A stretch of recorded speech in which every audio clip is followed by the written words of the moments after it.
Today, a federal judge in the case of Minnesota versus Kristi Noem gave the federal government a Monday deadline for submitting a written response to the states of Minnesota's lawsuit accusing the Trump administration of conducting an illegal federal invasion of Minnesota. That sort of quick response and short deadline from a federal judge indicates that the judge is taking the case that Minnesota has brought against Kristi Noem and the Trump administration very seriously, as is everyone else living in Minnesota.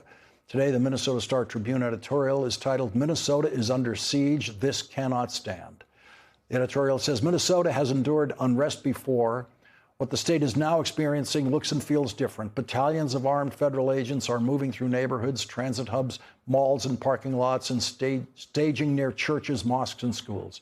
Strangers with guns have metastasized in spaces where daily life should be routine and safe. It feels like a military occupation. Heavily armed and masked government agents are prone to confront any American they encounter in the street, but especially people of certain colors, accents, or styles of dress. The encounters are often violent. The federal agents operating under the insignia of Immigration and Customs Enforcement or the Department of Homeland Security, functioning largely anonymously, have disrupted the life of large swaths of a state.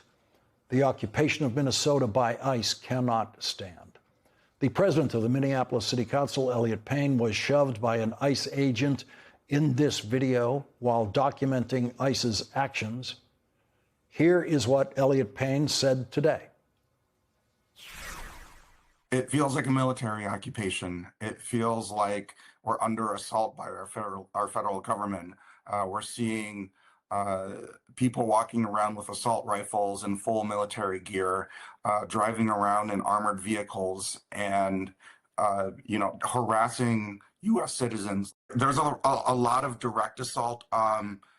And particularly how they're roughing up U.S. citizens who are just legal observers. They're there out with their cameras, and they will go and confront them. They will tackle them. One of my constituents had their hand broken as they were apprehended, and then they will just dump people off without medical care after essentially torturing them. And this is the most un-American thing I can imagine. The New York Times reports, quote, local concerns over the federal government grew on Tuesday when 6 federal prosecutors in Minnesota resigned over the Justice Department's push to investigate the widow of Renee Good and questions over whether the shooter would be investigated.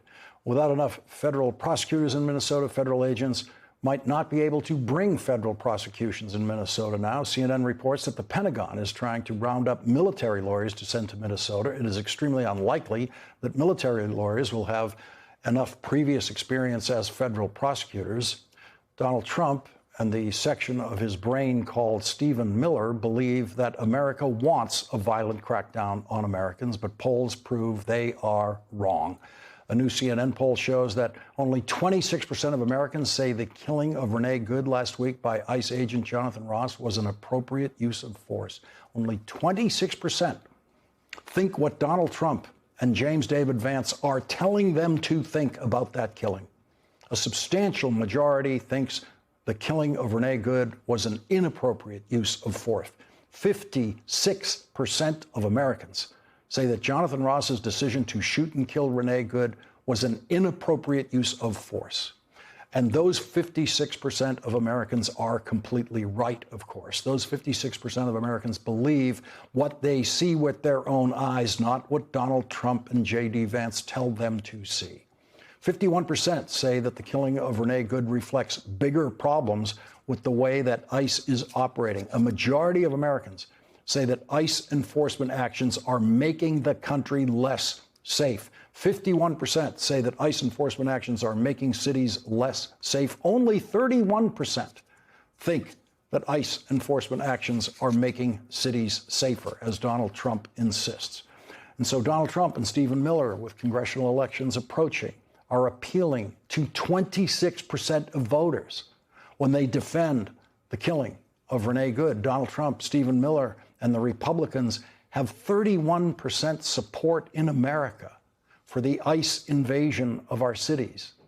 The delusional 79-year-old man in the White House who now believes he is the acting president of Venezuela does not have the support of his own country for the invasion of Venezuela, and he does not have the support of this country for his invasion of Minneapolis or any other American city. Joining us now, leading off our discussion tonight, is Senator Amy Klobuchar of Minnesota. She is the member of the Senate Committee on the Judiciary and, of course, the Commerce Committee. Senator Klobuchar, you have seen the situation in Minneapolis tonight. We're going to bring any live updates necessary for what might be happening there on the streets of Minneapolis tonight. What is your assessment of the situation there now?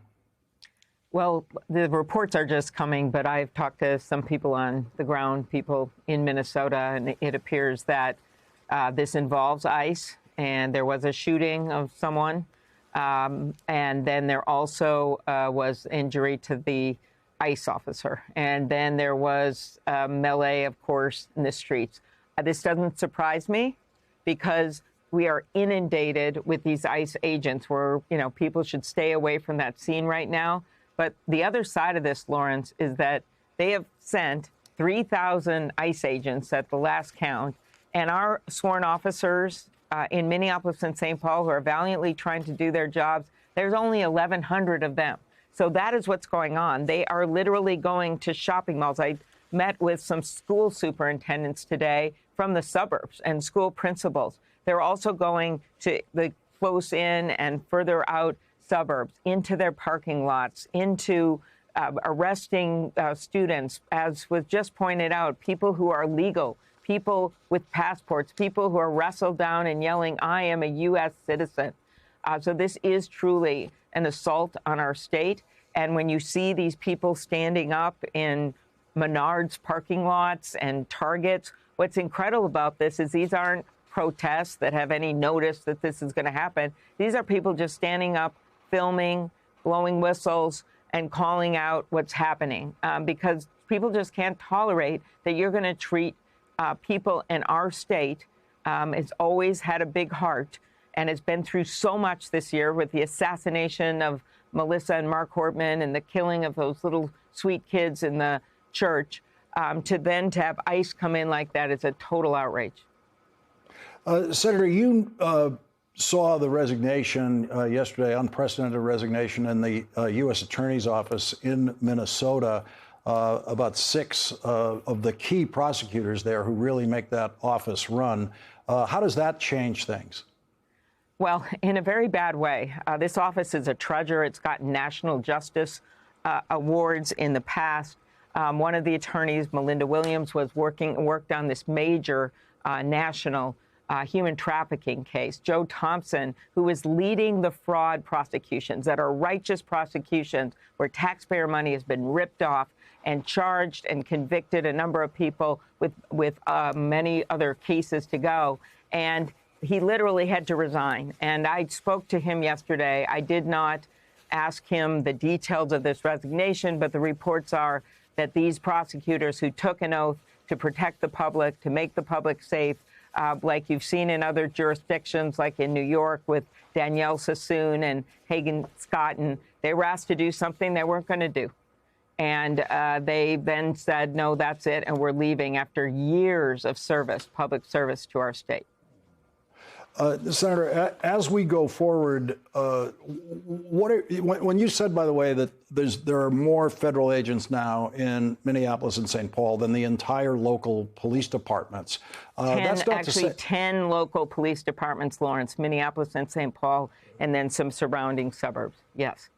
Yeah, and that's not to say that Minneapolis and St. Paul did not have enough law enforcement there to keep the city orderly as it was before ICE arrived. Every disorderly moment that has occurred since ICE arrived in the city.